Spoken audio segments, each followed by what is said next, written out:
Bapa dakwa anak dihina doktor dan tampil menceritakan situasi sebenar mengenai kisah bayi syurganya bernama Muhammad Adam Mikail yang dikebumikan selepas 16 hari baru-baru ini.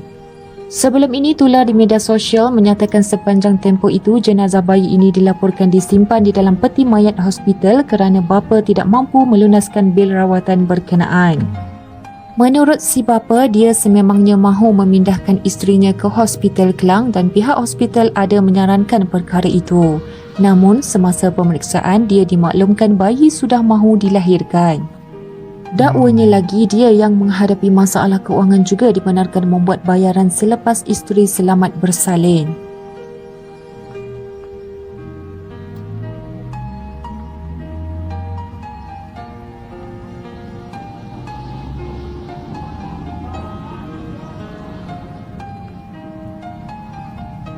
Selepas anak syurganya disahkan meninggal dunia, si bapa kemudiannya bertanya mengenai bil dan kos keseluruhan berjumlah lebih RM3,000.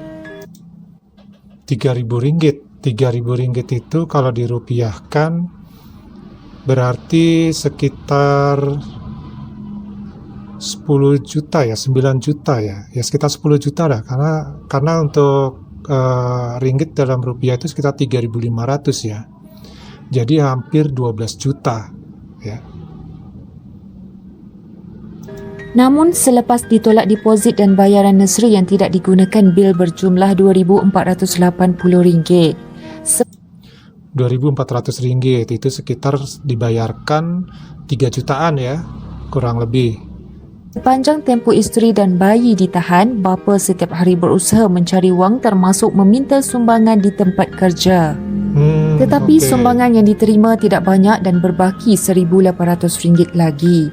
Katanya ketika itu jenazah bayi masih tidak dibenarkan untuk keluar. Jenazah Adam Mikail kemudiannya selamat dikebumikan di tanah perkuburan Islam di Selat Kelang hasil dana infak orang ramai pada Selasa.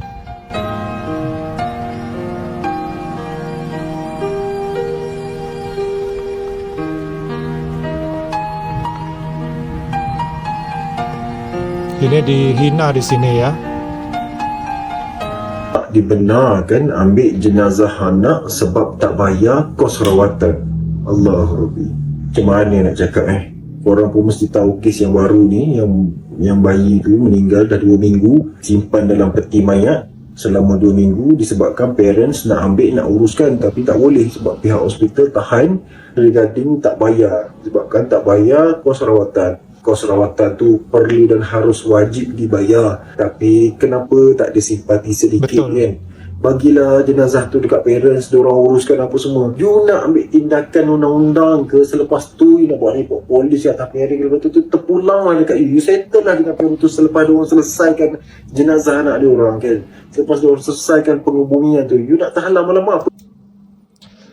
Jadi ini apa ya, tidak ada rasa belas kasihan ya, tidak ada rasa peri kemanusiaan karena itu bayi yang meninggal. Kalau menurut Islam kan harusnya segera dimakamkan ya. Sebenarnya bisa ya, misalkan sang ibunya saja yang ditahan gitu, sementara bayinya diperbolehkan dimakamkan, tapi ini tidak. Tak tahu apa bumi ingat ni apa, barang frozen sampai beku budak tu. Kau tengok Astagfirullahaladzim. page tu post kan, sampai beku, kejung budak tu macam ayam frozen, kau tahu, macam beli daging beku, kejung, keras, rambut habis, ais semua, kepala ni habis dah, ais dah.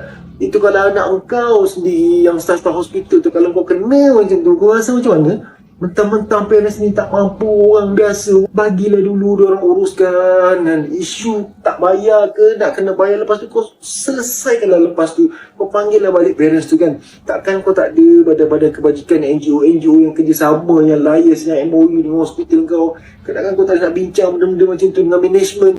Management takkan tak bagi langsung idea, tak pun tak isukan, tak apa yang dekat medical area. Bayangkan parents dia nak hadap mental, jiwa, mental, nak pergi ambil tak boleh, tak ada duit nak ambil macam mana, hospital tak bagi.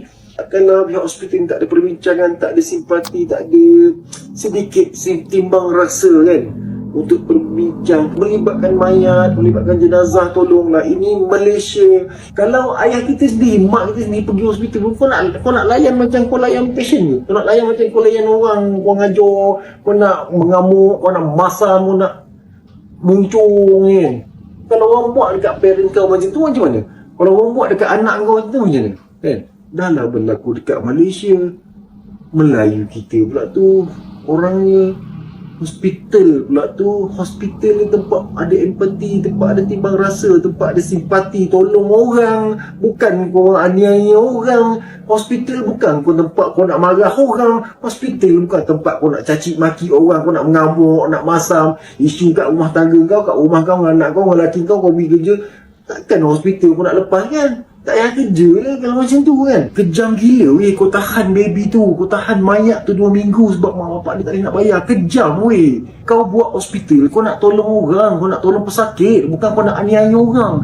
Kalau kau nak aniaya orang macam tu, baik kau jadi ceti, baik kau jadi along lah. Sebab tak bayar kau serawatan, kau tak, orang tu tak boleh nak ambil jenazah anak dia, nak uruskan, nak semadikan, nak ke bumi apa semua tak boleh. Bagilah dulu diorang settlekan, uruskan jenazah anak diorang. Lepas tu kau ambil, kau nak isu pasal keuangan, kau nak bangkit, nak ungkit pasal keuangan, pasal payment, nak suruh bayar ke, nak paksakan. Selepas tu lantak kau lah. Kau hospital, kau tempat kau tolong orang, kau mudahkan urusan orang. Orang datang sebab orang sakit, orang tak sakit, orang tak datang, orang pun tak nak datang. Salah satu mahal kan, swasta pula tu. Janganlah disebabkan kau buruk habis nama-nama swasta, hospital-hospital swasta yang lain kan. Aduh. Assalamualaikum warahmatullahi wabarakatuh, teman-teman. Kita turut bersimpati ya terhadap keluarga dari yang ditinggalkan oleh sang bayi tadi. Mudah-mudahan anak ini menjadi penolong nantinya bagi orang tuanya untuk bisa masuk surga. Karena dia meninggal dalam keadaan masih bayi, masih suci ya, belum ada dosa.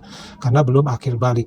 Nah, ada hikmah di balik ini semua, yaitu pelajaran bahwa kita harus selalu ikhlas dan tabah. Tapi bukan masalah itu saja yang mau dikomentari mengenai dari beredarnya viralnya video ini ya. Baik itu di Malaysia, sekarang ada beredar pula dan viral pula di Indonesia ya.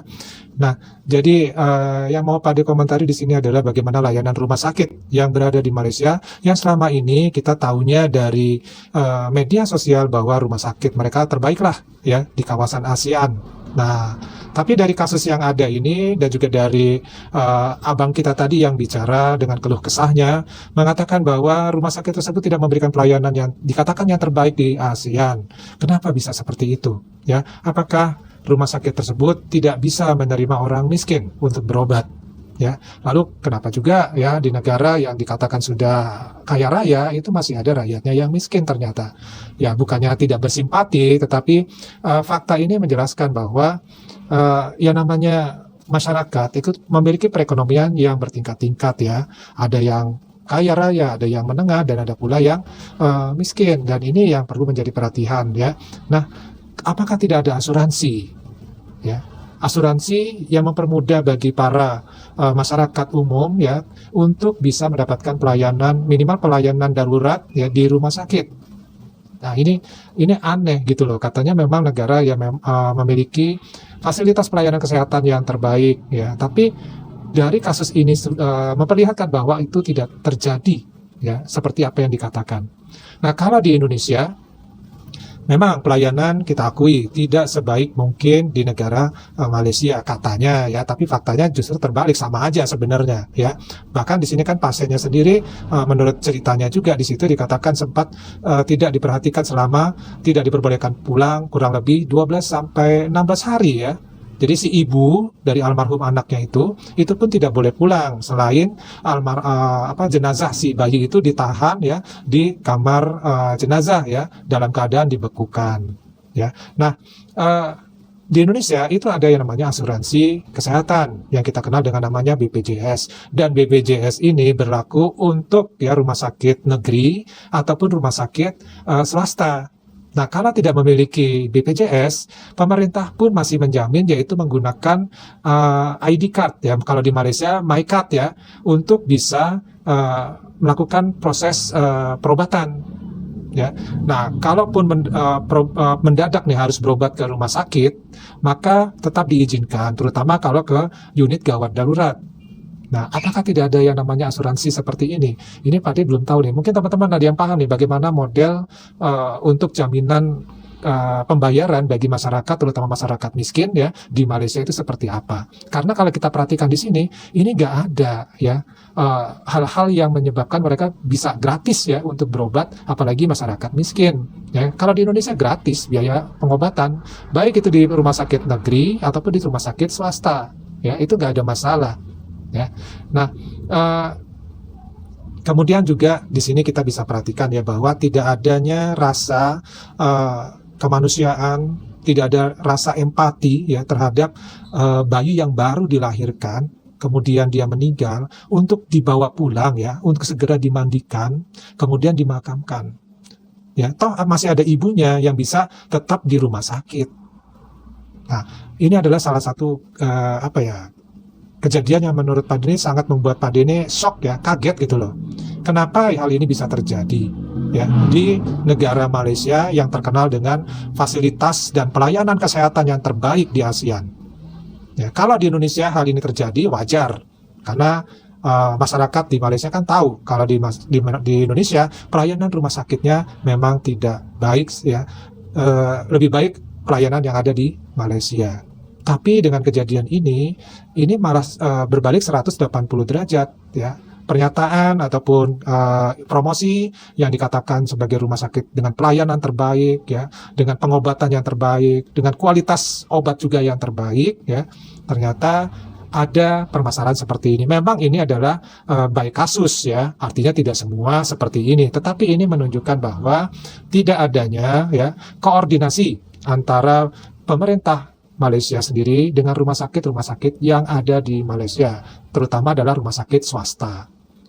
Ya, mudah-mudahan ini menjadikan suatu informasi buat kita semua, kemudian juga semacam pembelajaran buat kita semua bahwa kalau kita akan berobat ya, terutama untuk keluarga yang akan melahirkan, ini hendaknya mempunyai perencanaan ya, sehingga pelayanan rumah sakit bisa dilakukan dengan lebih mudah dan teratur ya. Tapi kalau memang keadaan mendesak seperti dalam kasus ini, seharusnya bisa dilakukan juga dengan kebijakan-kebijakan yang memang seharusnya sudah diterapkan ya.